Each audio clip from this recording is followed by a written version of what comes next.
Hello everyone, good morning. সকাল সকাল চলে এলাম তোমাদের সামনে। আর বাইরে হচ্ছে প্রচণ্ড জোর বৃষ্টি, মেঘ চমকাচ্ছে, বাজও পড়ছে।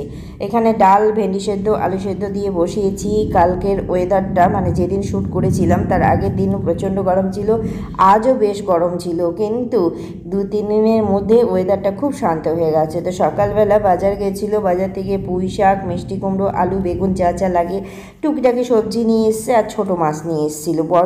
এত গরম মাছগুলোতে আমি বরফ দিয়ে রেখেছিলাম। তো মা ছোটো মাছগুলো বেছে দিচ্ছে, তো এগুলো ঝিঙে দিয়ে চচ্চড়ি হবে। আর এইখানে পুঁই শাকটা বসিয়েছি।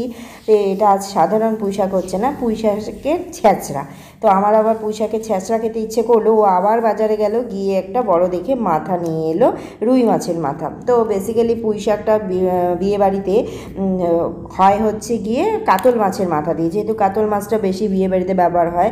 আর সেটা বিয়ে বাড়িতে দুপুরবেলা আত্মীয় স্বজনের পাতে গরম গরম ভাতের সাথে পুঁই শাকের ছ্যাঁচড়া, সে বলে বোঝাবার মতো নয়। সেরকম কি একটা টেস্ট হতে পারে, এটা তোমরা প্রত্যেকেই খেয়েছো, জানো। যারা যারা জানো তো জানোই। আমার আজকে মানে বলতে গিয়ে জিভে জল চলে এসছে, এত খেতে ইচ্ছে করছিল। তো ও আবার দুবারা বাজারে গিয়ে নিয়ে এসেছে। আমি আজ করলাম গিয়ে পাতলা করে মুসুরি ডাল, ছোটো মাছের চচ্চড়ি ঝিঙে আলু দিয়ে, আর হচ্ছে পুঁই শাকের ছ্যাঁচড়া। এই দিয়ে আমাদের আজ দুপুরে মেনুটা জমে যাবে। যদিও 2 দিন হয়েছিল। আর রান্না করার ফাঁকে ফাঁকে মেয়েকে সকালবেলা একটু আলু সেদ্ধ ভাত খাওয়াচ্ছি, কারণ ও খেতে চেয়েছিল পেঁয়াজ দিয়ে আলু সেদ্ধ চটকে। যে ভাতটা হয়, লঙ্কা সামান্য দিয়েছি, দিয়ে বড়দের মতো পরে লঙ্কাটা তুলে নিয়েছিলাম, তাতে বেশ একটা সুন্দর সেন্ট হয়েছিল। সেটা দিয়ে ও দুপুরে বলছি মানে সকালে ভাতটা খাওয়াচ্ছিলাম। দুপুর দেখছো মানে হয়ে গেছিলো এখন 11:30, 12:15 মতো সকালে ভাতটা খাচ্ছি। আর তারপরে রান্নাবান্না হলে ওকে আবার 2:30-3টার দিকে অল্প একটু ভাত খাইয়েছিলাম। মেয়ে আমার মাছের গন্ধ ছাড়া একদম খেতে পারে না। আমি আবার রোজ মাছের গন্ধ মোটেও পছন্দ করি না। যেদিন খেতে ইচ্ছে করে সেদিন খাবো, 2-3 দিন আবার নিরামিষটা বেশ ভালো পছন্দ করি। কিন্তু মেয়ে পুরোপুরি উল্টো, ওর পারলে রোজই মাছ লাগে, রোজ মাছ ছাড়া ও মোটেও ভাত খেতে চায় না। তো এটা আমি 2 দিন চালিয়েছি, অল্প একটু করে রেখে দিয়েছিলাম টিফিন বক্সে করে, কারণ এত গরম পড়েছে, রোজ রোজ রান্নাঘরে রান্না করাটাও পসিবল হচ্ছিল না।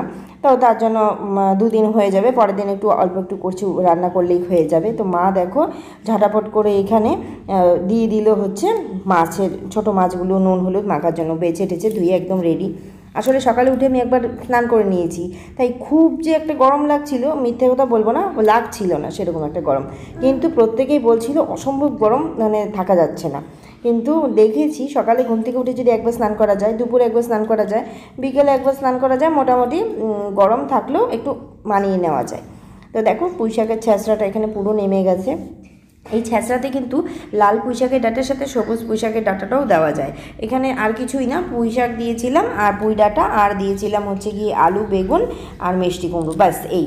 তারপরে দেখো রোদ্রের টেম্পার দেখে বুঝতেই পারছো, ছাদে গেছি, খারাপ লাগলো। ওর পাপাই মেশিন থেকে বের করে কাপড় জামাগুলো ধুতে বলে, দেখো তো মেলতে গেল। কি বলতে কি বলি, আসলে কি বলো তো, উলটপালট হয়ে যায়, টেনশন হচ্ছে কখন ঝমঝমিয়ে বৃষ্টি নামবে। তো কাপড় জামাগুলো মেশিন থেকে বের করে নিয়ে বললো আমি মেলে দিয়ে আসি। আমার খারাপ লাগলো, এই রোদ্রের মধ্যে বাজারে গেল দুবার করে, আবার কাপড় জামা মেলতে আসছে, তো আমি একটু হেল্প করি। তো এসে দেখি সবই হয়ে গেছে, তো ক্লিপগুলো একটু লাগিয়ে দিলাম। তো চলো, আর থাকা যাচ্ছে না, তারপরে সবাই মিলে আমরা আম মাখা খাবো। বলতে বলতেই গাইস আম মাখলাম, গন্ধরাজ লেবু দিয়ে। ওফ, দিদিভাইদের বাড়ি থেকে পাঠিয়েছিল আমগুলো, এত টেস্ট ছিল। আর একটু কাসুন্দি, বিট নুন, গন্ধরাজ লেবু চটকে নিয়েছি, তার উপরে আবার বরমশাই তেঁতুল মেখে নিয়েছে, কেউ আবার পুদিনার চাটনি মিশিয়ে নিয়েছে। আম পুদিনার চাটনি হচ্ছিল আজ। মানে এত গরম তো টকের আইটেমগুলো খুব ভালো লাগে খেতে। তো মিষ্টি আচার মানে মিষ্টি চাটনি না করে আজকে আমরা একটু গ্রেট করে খেলাম, এই আর কি একদিন খেলাম। তারপরে তো আম পেকেই যাবে, গাছ আম মাখা আর হয় না খুব একটা। এই মানে কেউ না থাকলে বাড়িতে দেখবে মাখতে মুখতে একদম ইচ্ছে করে না। তো বরমশাই আছে বাড়ি ছিল, তার জন্যই মেখে মুখে একদম রেডি। তো দেখো ফাইনালি রান্নাগুলো তোমাদেরকে দেখিয়ে দিলাম। আর টিফিন বক্সের এগুলো ফ্রিজে তোলা থাকবে, কারণ তাহলে নষ্ট হবে না, এগুলো সব ফ্রিজে ঢুকিয়ে দেবো। আর এখানে দেখো চচ্চড়িটাও করে ফেললাম, ডাল তো হয়ে গেছে, ডালটাও সম্বার দিয়ে দিয়েছি, কালো জিরে ফোড়ন দিয়ে। কটা মাছ ভাজা রেখেছি মেয়ের আর ওর বাবার জন্য। আর একটু পুদিনার চাটনি করেছিলাম। ব্যাস এই সিম্পল লাঞ্চটাই খুব মানে দুর্দান্ত লেগেছিল খেতে।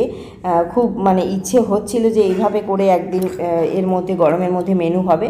তো আজ ফাইনালি করে ফেললাম। তোমাদের কীরকম লাগলো অবশ্যই কমেন্ট করে জানাবে। রান্নাঘর ক্লিন করে মুছে একদম আমি রেডি। গুড ইভিনিং, সন্ধ্যেবেলার টাইম এখন।